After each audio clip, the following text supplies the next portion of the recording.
Hi, so my name is Ben Dalton, and what I want to talk about is a project that I've already built, which was really trying to allow a room of strangers to share their free mobile minutes with someone, so through the power of a phone box. But in putting together this talk, what I found is that I was looking at what the phone box means to us culturally, and I want to make a case for trying to keep the phone box going as something that we can rely on.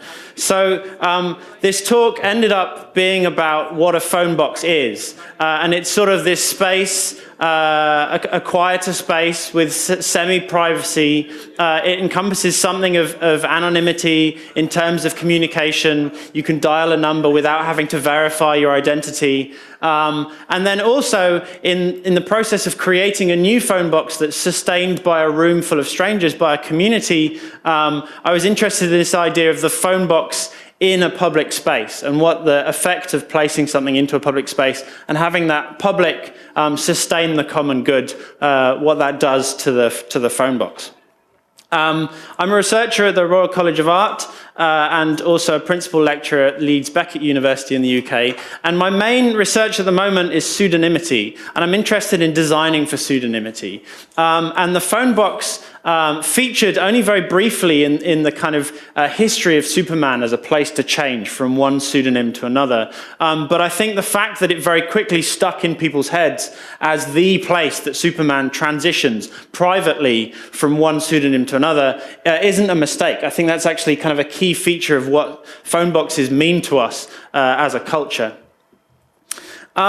And there's another thing that I've been struggling with a little bit, and it's the tension when talking about phone boxes between wanting to own them as a subculture. So I think within this context, subculturally, we have a kind of great affinity to the phone box. It sort of represents something special to hacker culture. But if you want to try and build kind of rich, robust, usable, sustainable pseudonym tools, or tools for anonymity in terms of communication, if you're constantly invoking this subcultural narrative around phone boxes as being for hackers, then you're kind of pushing aside a larger community of users. And so the other argument I want to make in this talk is about designing for the mundane, sort of presenting things in a language of everyday use, rather than this kind of more exciting pirate kind of hacker culture.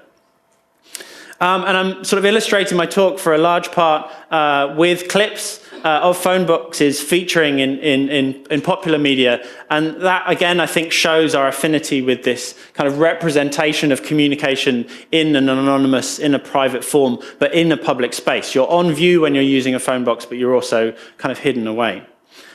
So a little bit of background to the project. I was invited by Drew Hemmett and the Future Everything team to submit an idea to their City Fictions exhibition. They run an annual event, the Future Everything Festival in Manchester in the UK. And the City Fictions was about a speculative but also functioning future city. And I'd previously worked with Future Everything in the year before to create a project called Chatter, which was a physical public space, a cafe with privacy violating properties, a lot like Facebook and Twitter in terms of their privacy policy and branding. We used guinea pigs to draw people into sharing more than they normally would publicly and online. So the space in Manchester for the City Fiction was an empty building, and I proposed to create the telecom system for this city of the future.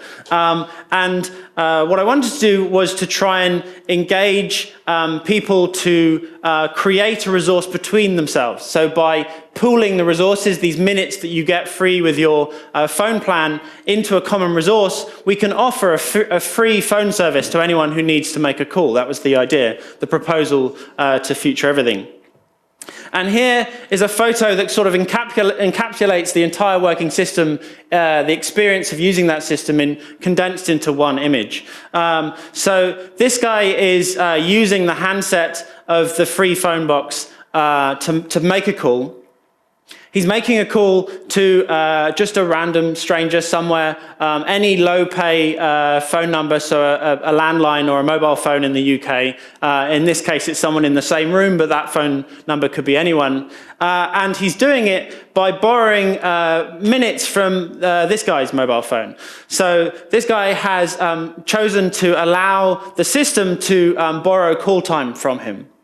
How does that work? What I did was to ask people when they came and sat in the cafe, if they wanted to connect their mobile phones to the system over Bluetooth using the hands-free profile. So on your phone, the system just looks like a headset or an in-car stereo system, and you're just able to select it and pair with it, and then the system chooses one of the phones in the room to make the call. As you can see here, the Phonebox is virtual. It's created with tape very quickly. And the whole project for me has a certain kind of feeling to it of the Fat Labs, Aaron Bartol's speed projects, in that each kind of component was sort of attempted in quite a small amount of time. The Phonebox was certainly assembled in less than 8 hours. But as a project overall, it doesn't deserve this speed project approved stamp because things took longer than that. So how did it work? As I said before, I was relying on this hands-free profile, which is part of the Bluetooth specification. This beautiful diagram is in the official documentation and shows that your phone using hands-free can connect to a headset, but also to a car. And the difference between the hands-free profile at the bottom in black there and the one above it, the headset profile, is hands-free allows you to dial numbers as well, which is what you want to do. We want our phone booth to be able to connect to a phone and dial the number and have it pass through the audio in both directions. There's another profile there, SIM access, and that allows a much more access to phone books, control over the phone, and that's used in cars as well. But I steered clear of that one. It was slightly more complex, and I also worried about the security implications of kind of people handing over more control of their SIM to this computer in a public space. How did I build the system? I used Debian installed on a sort of generic PC. I used the stable Wheezy that was available at the time, and that dictated using Blues, which is the Bluetooth stack. And that dictated using dbus as a communication channel between that and any other software that I was trying to control the hands-free profile with. I found Blues to be horribly documented. They delete their documentation when they move forward, and since they'd moved on from this version to their latest one, it was very difficult to actually discover how to change settings reliably. All of the things that people had written online before just weren't up to date enough, and so it was difficult to actually have the system respond in the way that it was documented online. Luckily, someone, Sam Revich, had created a few years ago this implementation of the hands-free profile server for Linux called NoHands. When you read about this online, the project at the time is quite well documented. It has a back end and then a front end and a number of test programs to try it out. But over time, it's kind of fallen out of use and maintenance. And there's a lot of frustration in sort of car modding forums trying to get this program to work again. There's been an attempt to fork it onto GitHub by a number of people, started by Thomas Zimmerman, and that's the version that I started to play with. And even that, I was finding I could get the program to run, but it was unable to actually make the connection reliably. I was able to make simpler Bluetooth connections like streaming audio in one direction, but actually creating this hands-free profile seemed a bit more complicated. Thanks to additional notes from John Tapsell, I was able to actually find some settings, and by going through several Bluetooth dongles, I was able to find one that did actually work reliably with a number of phones over Bluetooth. The hardware, like I said, was a generic PC. I used a simple USB phone as the audio input and output, and also the keypad. As you can see, again, everything's kind of stuck together with tape, and that's a running theme throughout the project. For the software, so the PC has the no hands software running, and that's controlling access to phones over dbus. That's where the commands are being passed backwards and forwards to blues. And so I wrote 3 Python scripts that also sit on dbus and allow no hands to do most of the heavy lifting, and then just throw commands in occasionally to do things like pairing with phones as they appear in the vicinity of the Bluetooth dongle, and also to find the key presses and work out what calls to make. And the resource of all the phone numbers is built from the phones in the neighboring area in the cafe of Future Everything. I also found, just to mention briefly, this app, Bluetooth SCO, tests to be quite useful in actually trying to fine-tune the settings to get the audio to reliably play in both directions on the phone. I'm not going to show you much in the way of the script, because it's just some sort of, again, held together with tape pieces of code to kind of pass certain instructions over dbus to blues and to no hands. Just 2 things to mention here. The big list of the beginnings of mobile phone numbers in the UK. It turns out that most free numbers or low-cost numbers on people's phone call plans are easy to select by the first 2 digits, 01, 02, 03, and 07. But there is a subset of numbers that look like normal mobile phone numbers, but are on various islands that are affiliated with the UK, Guernsey, Guernsey, and the Isle of Man, and some call forwarding services that are premium rate, but just look like normal numbers. And so what I'm doing there is just building a whitelist and a blacklist of numbers to filter any calls that are dialed, so that I'm not passing expensive calls on to the donors who have offered up their free minutes. I basically only want free to mobile users calls to go through. The other thing I'm doing there at the top is connecting to the USB handset. It turns out that wasn't supported as standard on the version of Linux that I was using, and so I'm just using the human interface device raw access to pull out the key presses and translate them into the numbers that are being dialed and the call button that's being pressed. So this is just storing in the dialed numbers and then filtering them and passing them on to the whichever mobile phone has been selected to make the call. So what we have here then is a functioning phone box that allows strangers to walk into a space, dial a phone number, which in itself is a little bit strange. If you grew up with phone boxes, that feels quite normal. But now, sort of a newer generation of people aren't used to accessing people through numbers, but rather through address books and faces and IDs. But what's interesting to me is that this system is sustained by a social group in the same space. So Bluetooth has a range which is roughly room-sized, which means that if this phone is to stay free and usable, there has to be a community, an active community of people willing to donate minutes to it. Now, I don't think the donation seems like much of a problem. Most people have more minutes that they can use. It seems part of the mobile phone contract to sort of lure you in with these minutes, and you never really use them up. So most people seem quite happy with that.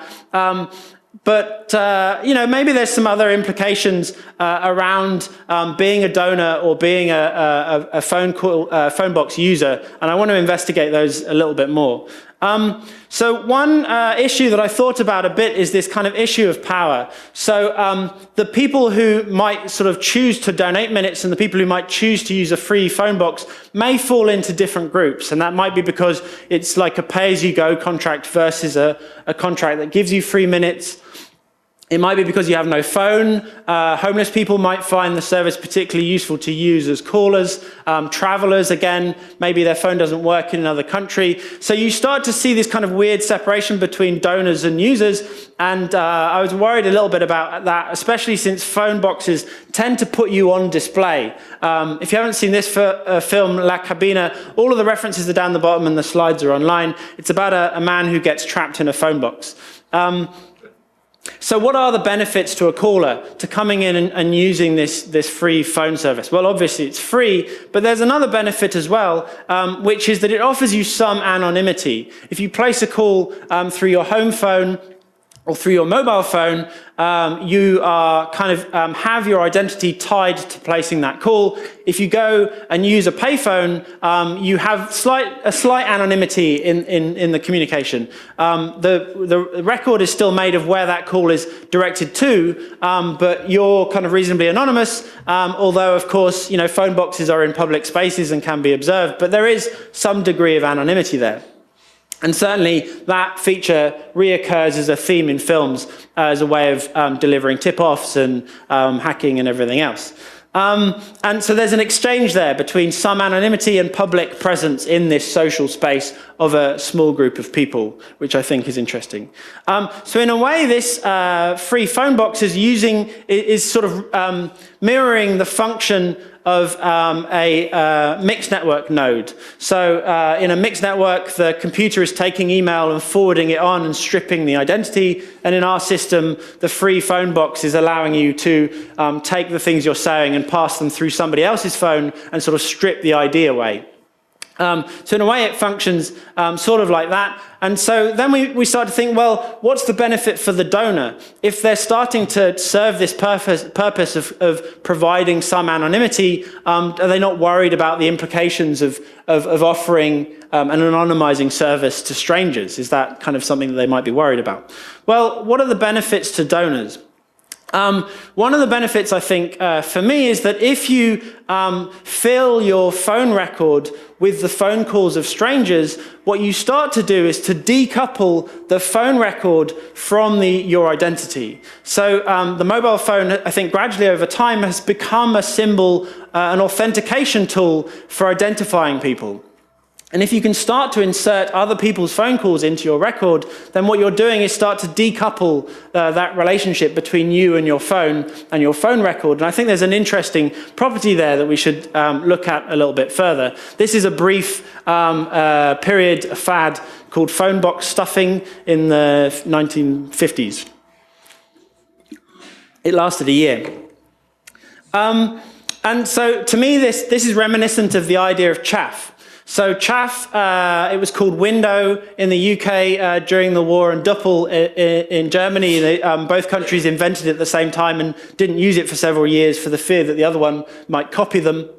And the idea is that you're flying your plane, you drop a big cloud of small pieces of metal, little strips of metal, and as they sort of flicker through the air, they reflect radar, and you have this effect in the radar system where you're unable to see the plane because there's all this reflection, this kind of small pieces of a distracting material.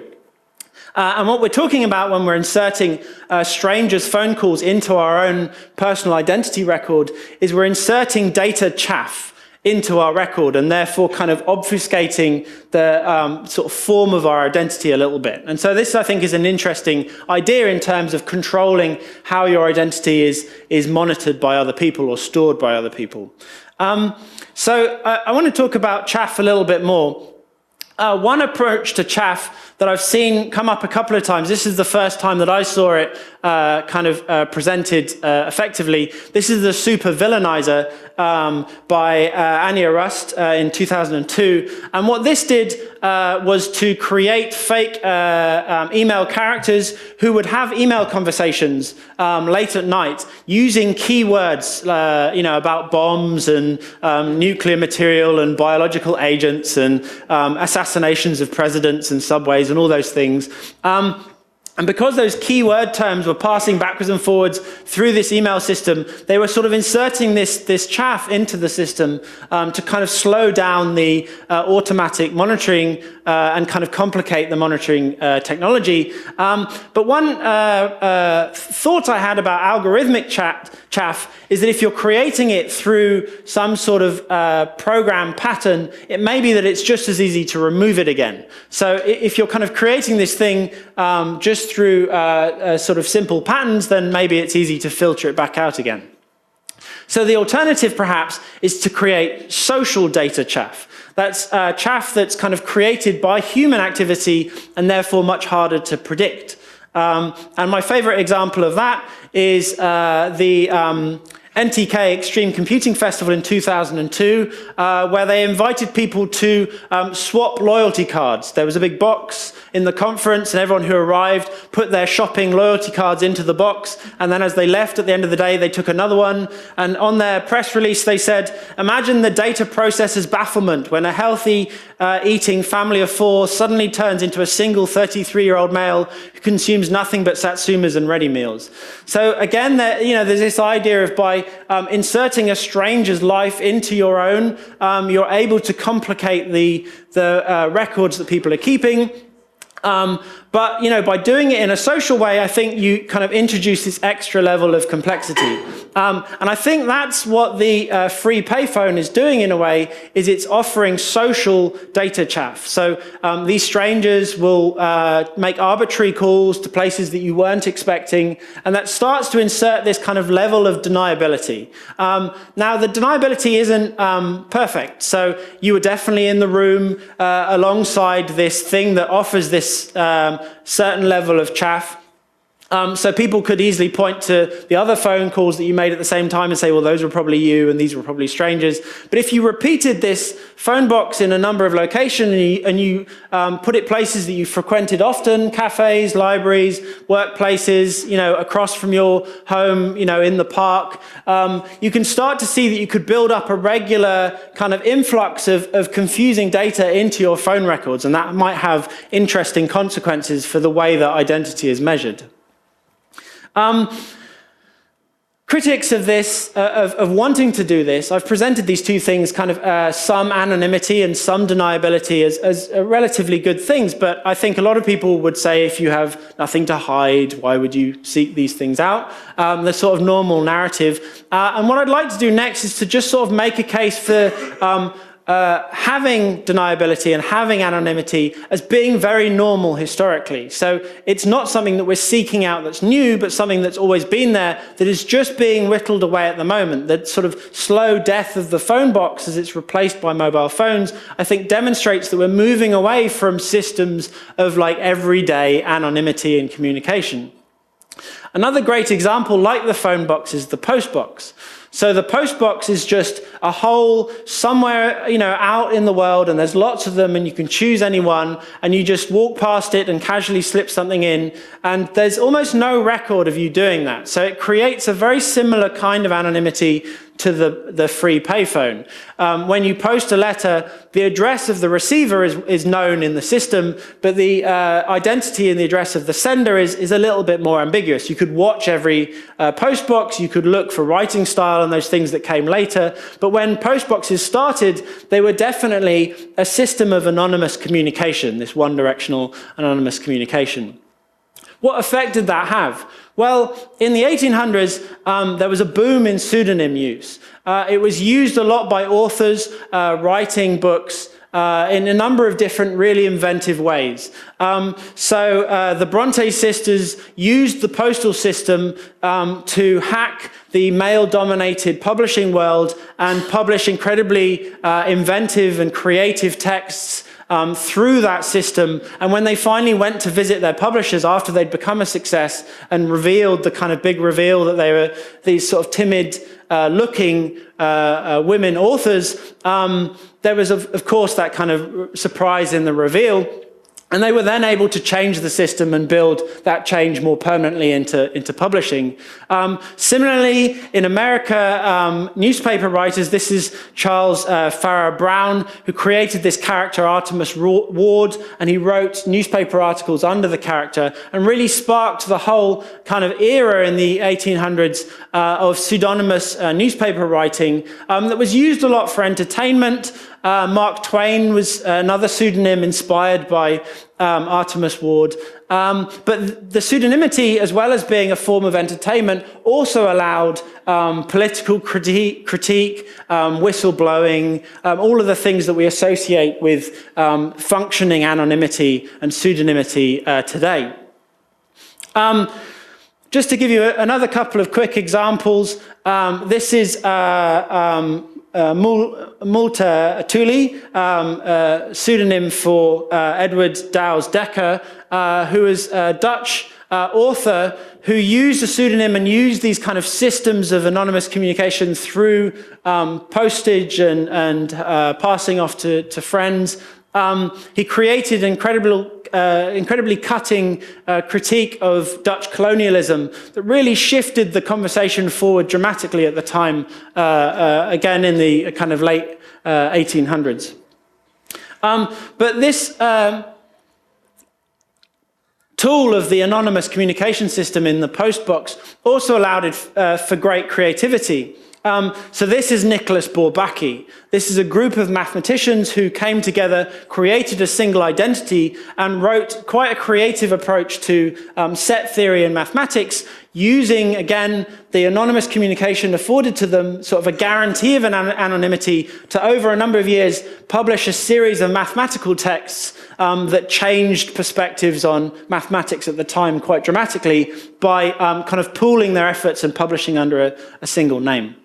So the case I'm making in those couple of slides is that pseudonymity and anonymous communication of this sort is very common, and I think perhaps given its multitude of uses, I probably don't need to persuade you much in this room, but elsewhere we need to keep having that conversation about why that is a useful thing to keep sustaining. And I think that it is difficult to sustain it. This is the response to the now deleted tweet, which revealed the pseudonym that J.K. Rowling was using at the time to write crime fiction.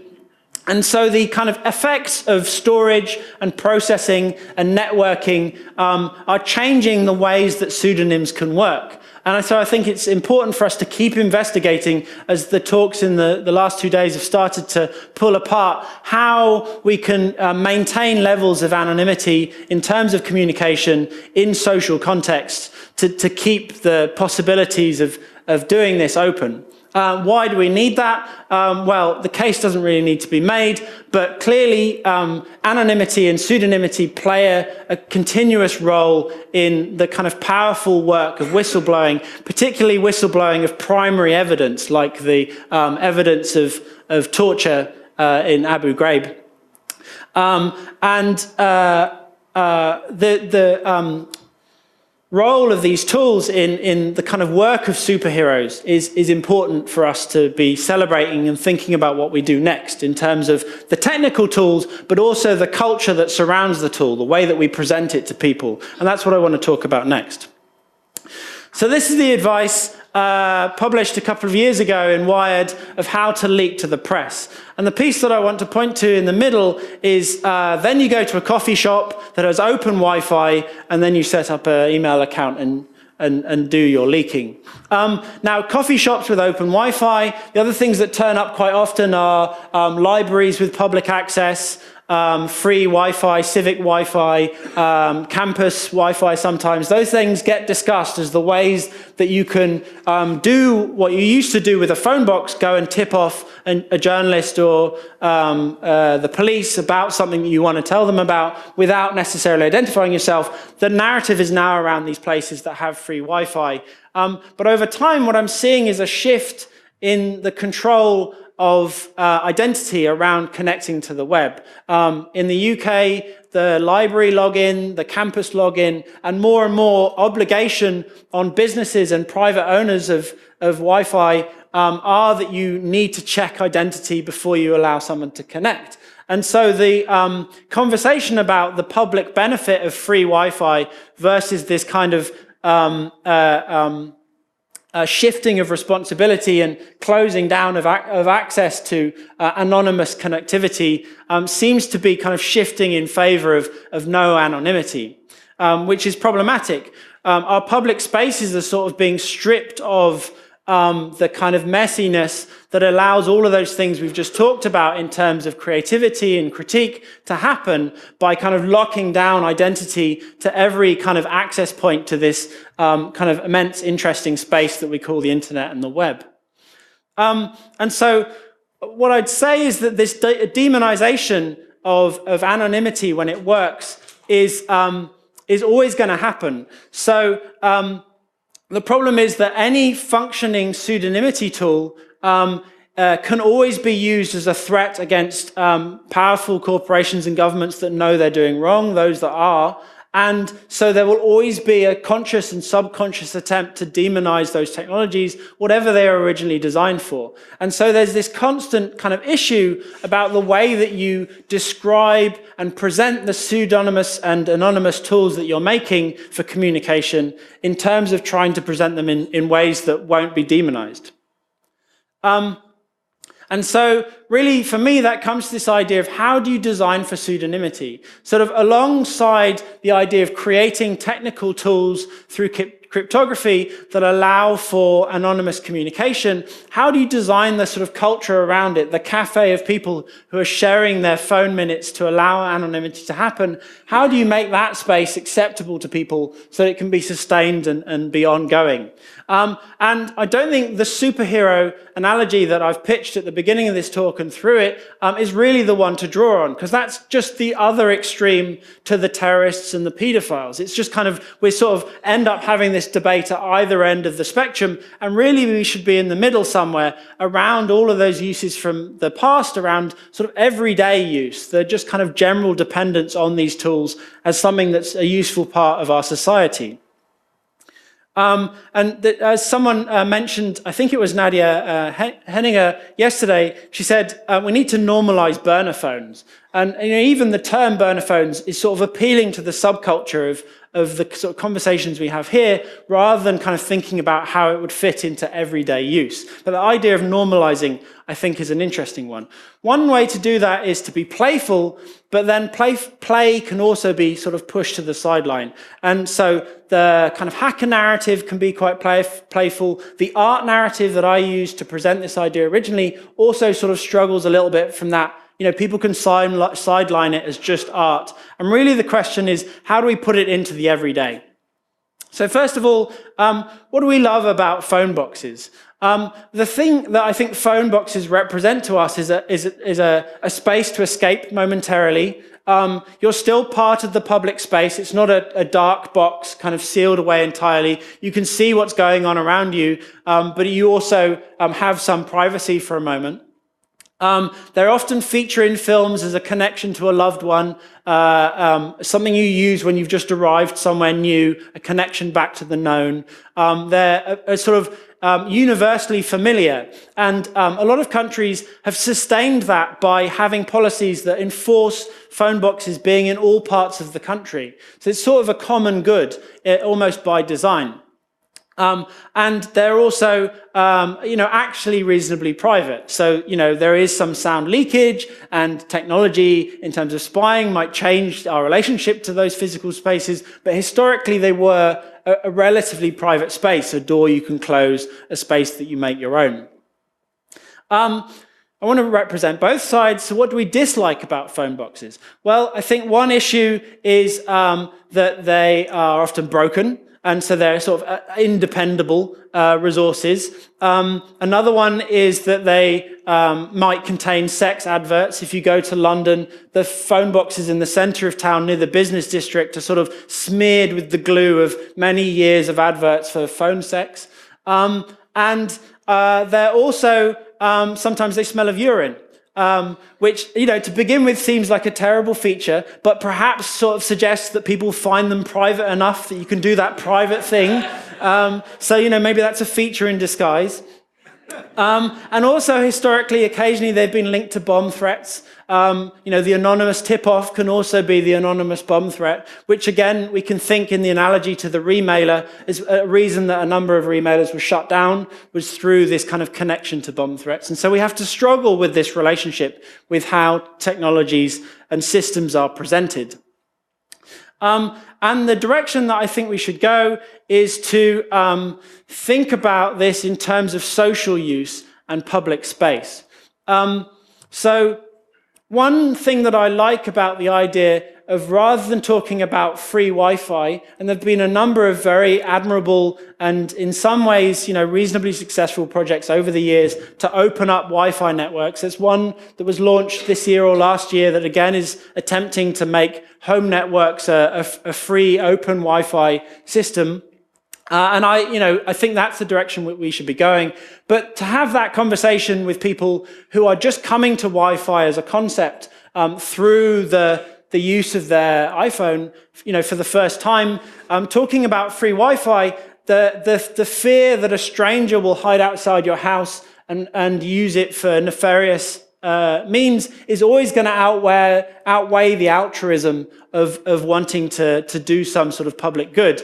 But if we talk about phone calls rather than data, so if we talk about lending a stranger your phone, that is still a reasonably socially acceptable thing to do. If someone comes up to you and asks, I'm stuck and I need to contact home, lending them your phone seems reasonable. It's still a thing that socially we accept as a group. And so we can play with the fact that although phone calls are now just data, like any other kind of data, the fact that we socially hold those in higher regard than we do the other kinds of data in terms of lending and giving and altruism, I think allows us to have a different kind of conversation that I think something like this free Phonebox project does, is allow us to go in that direction. The other thing that I think the phone example does is it raises in our minds this idea of digital possessions. So advertising and contract packages by mobile phones over the last few years have focused heavily on giving you free minutes, like free minutes and free texts being part of what you're getting for paying this monthly fee. And what that has done is emphasize the idea that this kind of abstract sort of digital number, because basically providing text, for example, is very cheap for the network, but they've kind of walled it off and created a piece of property that they've then given to you. And possessions, I think, is a much better word than property. So the intellectual property debate is bound up in control systems of corporate control on everyday use. But possessions are much more personal. And if we have this conversation about your possessions, your free minutes, and what you want to do with them, I think we start to have quite an interesting conversation about kind of control and use of technology. Now, I'm sure buried in many phone contracts, if not now, then if this free payphone idea caught on, would be this clause that said you can't just give your free minutes over to a system that gives them to someone else, because they're not actually yours in the minds of a phone company. They're just a kind of a lure. But they feel very much like yours, like your possessions, and they do to a lot of people. So I think there's an interesting kind of tool there to enter this debate around control of digital technology. That kind of narrative, I think, extends quite nicely. Now, the phone lending, there's definitely a higher level of altruism, but people also have fears about phone lending. And the kind of standard fear, I think, which is probably quite right in this kind of context, is if you hand someone your phone, you're handing them all of your personal data. And so I think, again, this idea of a payphone that arbitrates in that process, you're lending someone your phone without handing over the physical artifact and access to your personal information. I'm sorry, this is running a little bit slow. I think sort of detracts a little bit from the experience. But I think we can use the strong sort of feeling of people's perspectives on phone lending to outweigh these kind of niggling fears to a certain extent. And so the questions really that we come to is creating a free phone box that's sustained by a room full of people opens up a conversation about digital access and communication that includes these elements of anonymity and deniability with a much larger community of people. If you install the phone in the right place, in a popularly used park or cafe or library, the benefits of providing free phone calls and of a community sustaining a resource together, I think quite easily outweigh in people's minds the kind of niggling fears what I'm interested in proposing this project here today is how people might counter that, how this kind of inevitable demonization might happen. I'm kind of interested in studying how that conversation will go. The direction that I've thought about already is the obvious one, that someone walks into this space, uses the free payphone to place a bomb scare, and that starts to kind of cut away at this idea that we're just creating this common good. But I think there's an interesting balance in the fact that Bluetooth has this short range, which means that it becomes a sort of social negotiation. So just like using a payphone on a street corner, although you're anonymous, you're also on view. And so there's kind of a form of anonymity that's not absolute. Often when we think about cryptography, it's very binary. It either works or it's totally broken.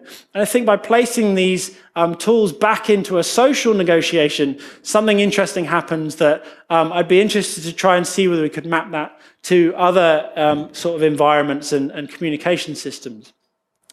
The kind of two other ideas that sort of sprung to mind for me from this idea of altruism is taking that idea of charitable giving further. So in terms of kind of deconstructing the way that digital identity seems to be more and more sort of stuck into these kind of network systems and archives, one of them is to ask the question, what does anonymous charitable giving look like? So if you want to, as people do now and have for hundreds of years, donate to a cause without saying who you are, you have to strip away your identity from that financial transaction.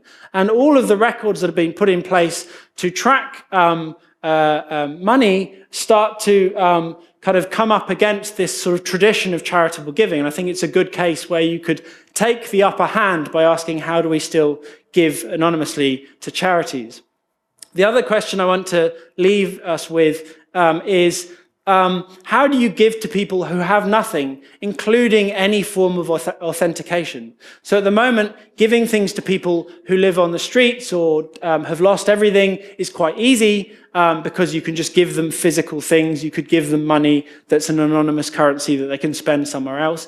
But if we bind money and resources and access to welfare and benefits into identity systems, how do we maintain giving to people who've lost access to those? We can talk about biometric fingerprinting, but I think that conversation again provides the upper hand. And for me, this talk has been about learning about what kind of social context could you create in order to talk about the things that we're talking about every day in these kind of contexts and these kind of conferences about anonymity and about pseudonymity working well, but placing them into a social context. Thank you very much.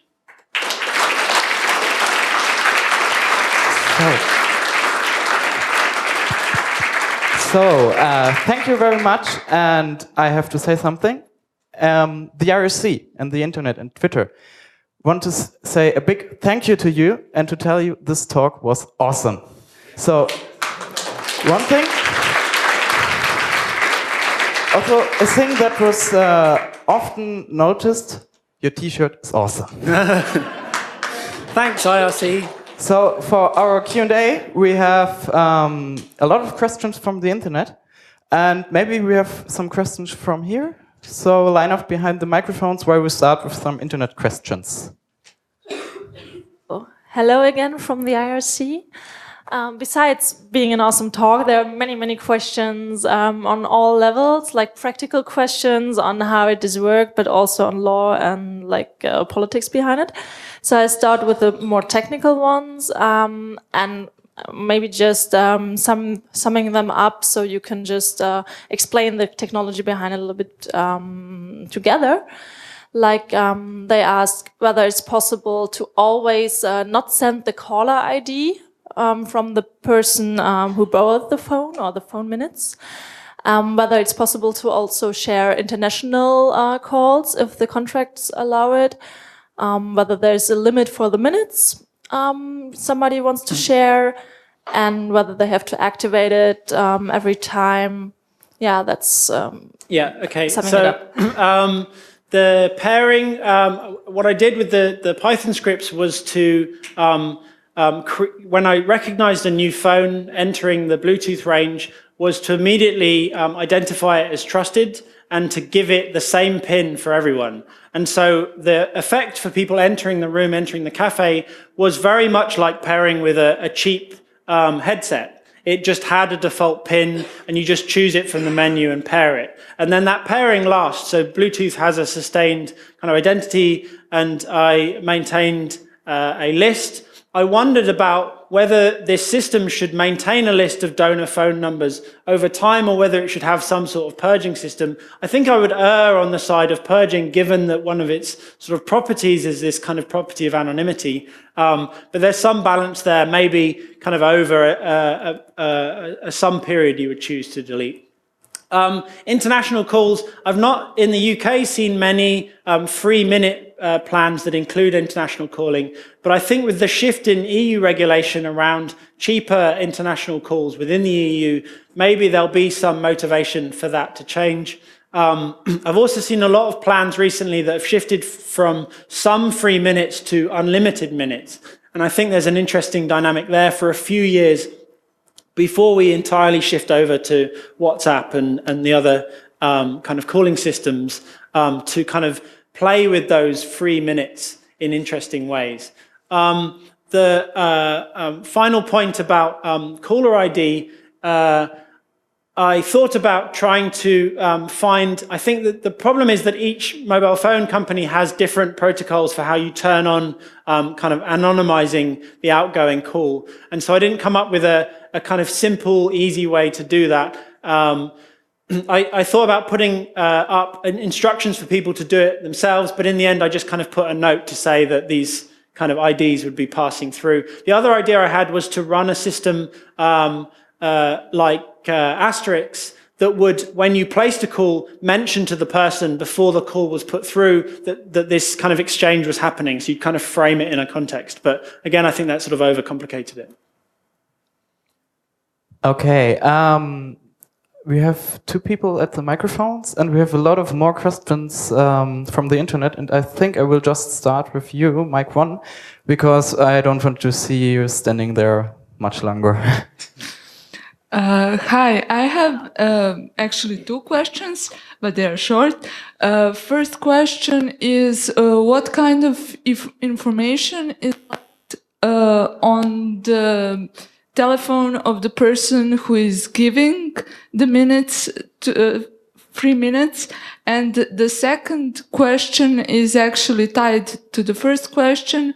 Do you know what kind of legal issues a person that is giving their minutes may have if their minutes are used to of journalists or somebody like that?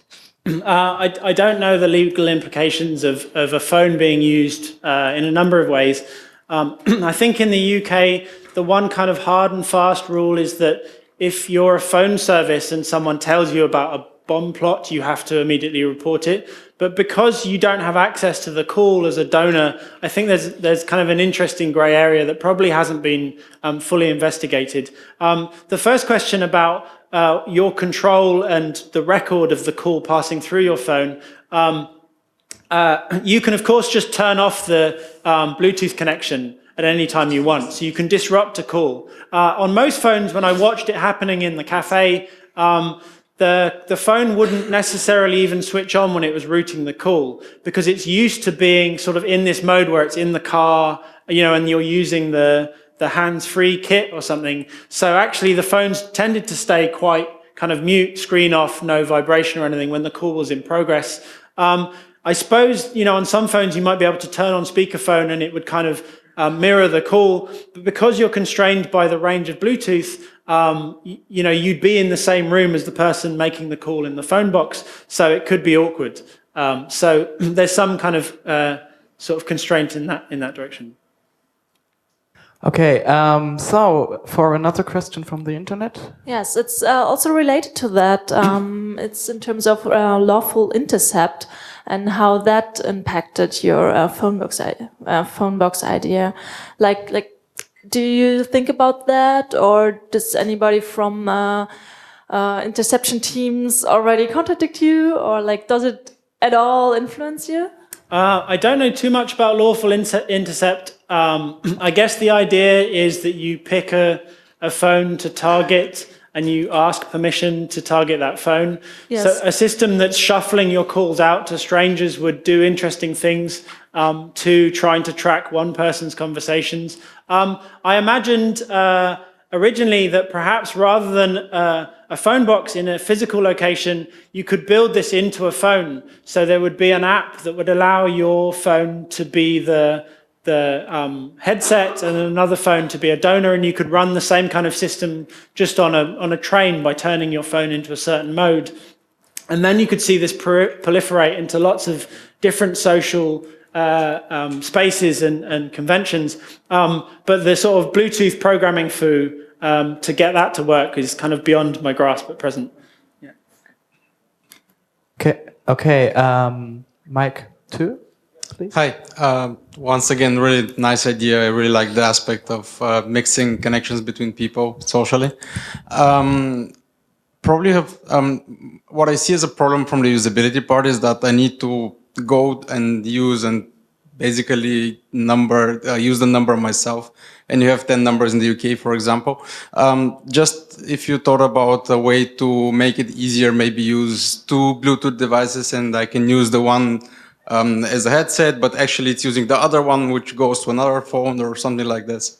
Yeah, I thought about it. I think it would be quite easy to do. You would just kind of need 2 Bluetooth dongles. So one person's using their mobile phone as the handset, and another person's using their mobile phone as the donor, and this kind of thing's just creating the intermediary. Although, this talk was a love letter to Phoneboxes, and I quite like the physical aspect as well of having to go stand up and stand in a space and kind of use the handset. But I think that idea has more longevity in it. Because I don't remember a single phone number nowadays, and 10 years ago I used to. Me too. And people would get their mobiles out to copy out the phone number into the handset just to try it out. So, clearly that's not going to function. But then I also like this idea that you're not having to rely on a digital if you went back to remembering some key numbers, you could go to this service with nothing, just your memory or a piece of paper. And there's something nice about that dynamic as well. So I'm kind of torn. Yeah. Because, cool. Thanks. Okay. Okay, the internet again. Yes, so we have another question that goes more into the anonymity part of it, and also about law enforcement maybe. Because Jacob Applebaum, he's a security person, you all know him, I don't have to explain. He believes that every phone call is being voice fingerprinted, and at least in Spain, and probably if you look at all the other interception methods, maybe also in the rest of the world. So there's a video online of a talk that he gave last year in Berlin in Seabase, where he mentioned that this is possible, that you can just hear a voice and then just say which person it is. So interception would be even more possible. How does this interfere with your project, or what do you think about that? Yeah, I think so. Voice fingerprinting, of course, totally breaks the kind of promise of anonymity using voice as a form of communication if it's your own voice. I wonder about the success of voice fingerprinting. I think it will be a partial success, even in well-funded government systems, because of the ambiguities of the way that the voice works. At the moment you can hear, I'm suffering from a cold, and I think that does things to the dynamics of tone, maybe not. In the longer term, I've been thinking about other ways of designing for pseudonymity, and for me, the Bourbaki group, Nicholas Bourbaki, created by that group of mathematicians, is an interesting route to think in. They were many people performing a single character, and when you mix many people into one identity, what you get is a mix of different fingerprints, and that sort of blurring of fingerprints together is not chaff, but this kind of other sort of layering up of multiple identities. And I wonder whether that starts to mess with fingerprints. I don't know a way of doing that with voice on its own, but it's a direction that I've been thinking in for other forms of communication, like writing.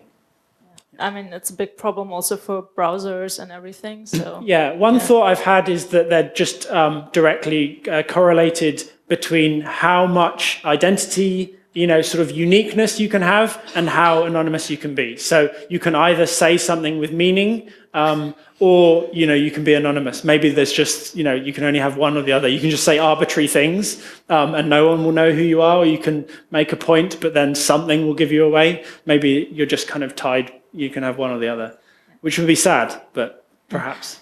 I mean, as always, it's also depending on the threat level you face. So I have still questions. So one is, where can we buy the T-shirt? It's a beautiful T-shirt. So this is from David O'Reilly. Terrible at remembering names, but I think that's right. He's the animator who has made a number of very beautiful animations that you should seek out online. And he has a T-shirt store called something like Stupid Things, or I'll put a link up on the talk page. But yeah, they're all beautiful. They're all badly drawn. This one's called Mouse Character, which is, lovely on another level. Yeah. Awesome, thanks. I'll just pose the last question and then we can close with the room. Okay, great. So it's a more technical question again, or more mobile phone carrier question. Because, I mean, it's forbidden for many people to share their internet connection by tethering from the phone to their computer or to other people's computers. Are there any similar things for minutes? And do you have any feedback from carriers or from people talking to you about that? No, I've not had feedback. I don't think anyone's thought about it. So at the moment, I imagine the restrictions aren't there in most cases. Some carriers may argue that some other restriction could apply in this case. But I think because the weight of the phone lending idea is quite strong, I think perhaps if it were to catch on, there would be this interesting kind of dynamic that you don't get with data sharing, where it's really only something that the people in this conference might, sort of understand. The conversation about can I lend my phone to a stranger is one that, I know lots of people who don't care about technology would be willing to fight for. So I think there's an interesting dynamic there. Is there one more question there as well? Yeah, thanks. To me, your project looks like a tour to a degree. Yeah. So first thing, did you ever consider creating a mesh like Tor did? And second thing is, did you think, can you explain it to me, how you protect yourself from, a person that's a donor and wants to create some statistics about your calls or whatever? So it is a mixed network like Tor. It's only one node though, and I think kind of chaining them up is cumbersome, and also might as well just be done through kind of Tor. Like, why do it through physical systems when you could just kind of route it through Tor? Maybe there's a reason to do it through physical systems, but I don't know. In terms of protecting yourself from malicious donors, one property of the system is that it's selecting people at random from the social space that you're in. And so, if your strategy was to make lots of calls, then you're kind of spreading your bets a little bit in terms of analysis, traffic analysis. But like Tor and other mixed networks, if someone were to fill your cafe with at least 50% malicious donors, then they would be able to traffic analyze you, but then you'd have a pretty boring cafe. So whatever. Yeah. Thank you. Okay, thanks a lot. Okay, we have time for one or maybe two more questions. So on mic 2. Could you speak about what happens with incoming calls and SMS messages on donor phones? So the way that I handled it for the exhibition, the City Fictions, was just to deny them when they came in. So what that means is that people would be missing calls on their phones, and then they would see the call in the log and could just ring back later, but it didn't call through the handset, so there was no way that things would come back to the the phone box. SMSs just arrive as normal. They're not passed on to the headset. If you were using the SIM access profile, then there would be this kind of transfer of data, but with the hands-free profile, it's just the calls that get passed through. That's not ideal for people to lose incoming calls. And it's also slightly confusing for someone who gets called through this system and rings back immediately because they see this unusual number. So there's some kind of interesting dynamic there, which again, I was thinking about trying to solve with the asterisk server that would leave a message saying, hey, you've just been rung by this person using a donor phone, a stranger's phone, you might call it. They couldn't reach you, they'll try again later or something. But yeah. Well, but for me, it would be not, I would not hand over control over incoming calls to a system that's unknown to me. So yes, yeah, there's a lot of issues with trust, but it turns out that there's a lot of issues with trust in Bluetooth more generally. I think the strategy would be to make this phone box a shared resource in terms of maintenance. So you would need to open the project, but of course, how do you guarantee the software and the hardware is just the eternal question in conferences like this. But yes, pairing with a headset seems reasonably benign in comparison to like SIM pairing. And you can see on modern phones which kind of pairing feature you're opting for, and you can therefore choose how much control you're giving. But yeah, a malicious version of this payphone could just ring premium rate numbers, as fast as it can go through all of the donor phones at once or something, But yeah. Thank you. Okay, do we have more internet questions or? No, we don't have any more internet questions, but just came to my mind. I was recently in Cairo in Egypt, and there's the tradition or the using of strangers' phones all the time. Like everybody just asks you, can I borrow your phone for a minute? I have to call somebody. So I found this quite relatable. Yeah, great. I think it's got a long history in lots of places. So hopefully that lends some kind of momentum to using it as a lever back into the conversation of other things like Wi-Fi as well. Yeah.